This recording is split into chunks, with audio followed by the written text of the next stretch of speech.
Hey guys, आप सभी को देवउठनी एकादशी की ढेर सारी शुभकामनाएं। जैसा कि आप देख रहे हो, कल हमारे विष्णु भगवान अपनी शयन कक्षा से उठ करके पृथ्वी का कार्यभार संभालना स्टार्ट करेंगे।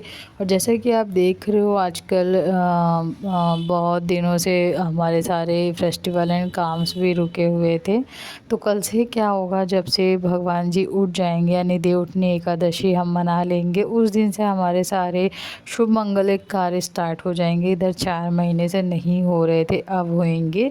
तो जैसा कि आप देख रहे हो, कल है देवउठनी एकादशी और हम साथ में करेंगे तुलसी विवाह। तो दोनों ही चीज़ें कर सकते हैं, लेकिन बहुत से लोग एक को मनाएंगे देवउठनी एकादशी और 2 को मनाएंगे तुलसी विवाह। तो हम दोनों ही चीज़ें करेंगे फाइनली कुछ नियमों के साथ। तो फर्स्टली आप देख रहे हो, देवउठनी एकादशी है तो उस दिन हम सुबह ब्रह्म मुहूर्त में उठ करके नहा धो करके पूजा पाठ करेंगे, भगवान का ध्यान करेंगे। हाँ, एकादशी का आप व्रत कर सकते हो, अगर आप करना चाहो तो कर लो, अदरवाइज़ कोई बात नहीं। लेकिन हाँ, कल आप जो भी खाना बनाएंगे, पकवान बनाएंगे, उसमें आप राइस को अवॉइड करेंगे, आप चावल बिल्कुल नहीं लेंगे और बाकी सारी चीज़ें आप खा सकते हो। फिलहाल कल एक फेस्टिवल की तरीके से हम इसे मनाएंगे। ये नवंबर में पहला हमारा फेस्टिवल होगा जो देवउठनी एकादशी के रूप में मनाएंगे। और अभी सब शुभ मंगल कार्य स्टार्ट हो जाएंगे, सभी के घर में शादी बारात मुंडन गृह प्रवेश इत्यादि चीज़ें होंगी।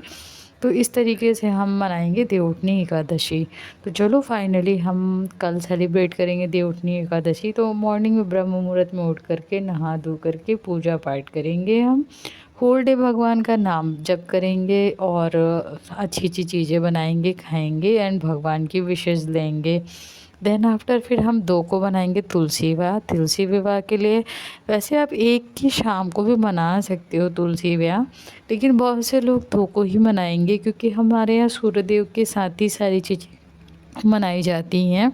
यानी अर्ली मॉर्निंग से उदया तिथि से ही हम सारे फंक्शन स्टार्ट करते हैं। तो हम 2 तारीख को मनाने वाले हैं तुलसी ब्याह। तो उसके लिए आप तुलसी ब्याह की पूरी तैयारी कर लेंगे। हालांकि बहुत सारे वीडियोस अवेलेबल हैं, पर मैं भी बता दे रही हूँ।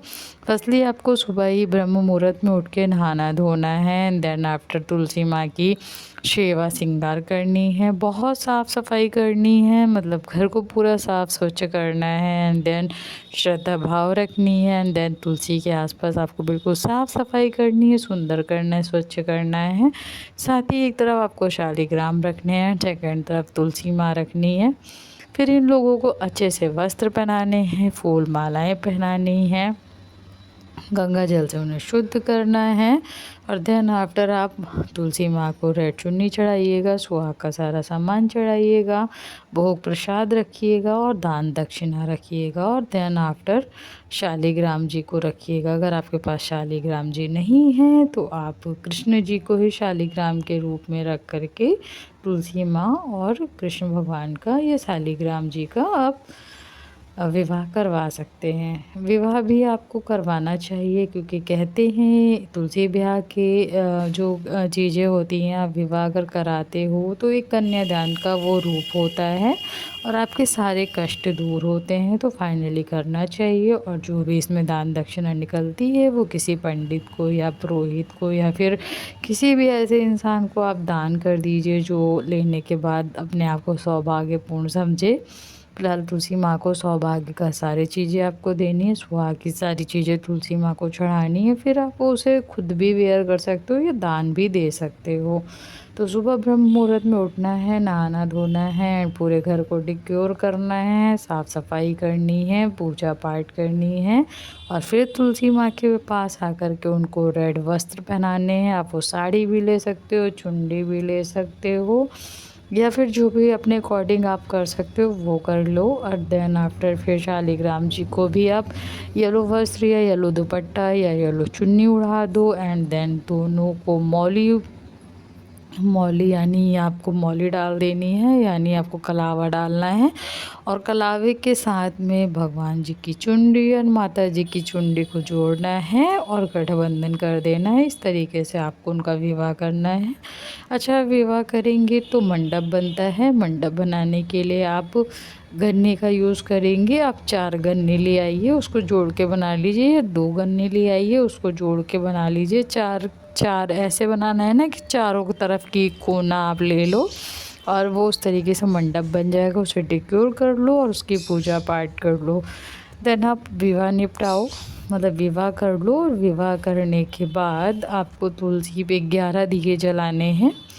एटलीस्ट आपको 11 दिए तो जलाने ही हैं। और कल जेठौनी एकादशी से लेकर गंगा स्नान तक, यानी स्नान दान अमावस्या तक आपको प्रॉपर जो है एक दिया जलाना है। सॉरी, पूर्णिमा तक प्रॉपर आपको एक दिया डेली जलाना है।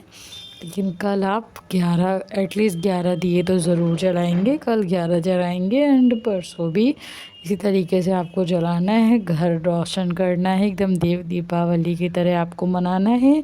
पूरा घर जगमग होना चाहिए और बहुत धूमधाम से आप मनाइएगा तुलसी ब्याह। तो इस तरीके से हम इस पूरी वीडियो को आपके साथ शेयर कर रहे हैं। अगर आपको मेरा वीडियो पसंद आ रहा है तो प्लीज़ फ्रेंड्स एंड फैमिली के साथ शेयर कीजिएगा। मैं आपके लिए ऐसे प्यारे प्यारे वीडियो लाती रहूँगी। और नेक्स्ट वीडियो हमारा तुलसी ब्याह से रिलेटेड ही होगा। तो आप मेरे वीडियो पे ऐसे स्टे ट्यून्ड रहिएगा। मैं मिलूँगी नेक्स्ट वीडियो में। Keep watching, bye bye, love you.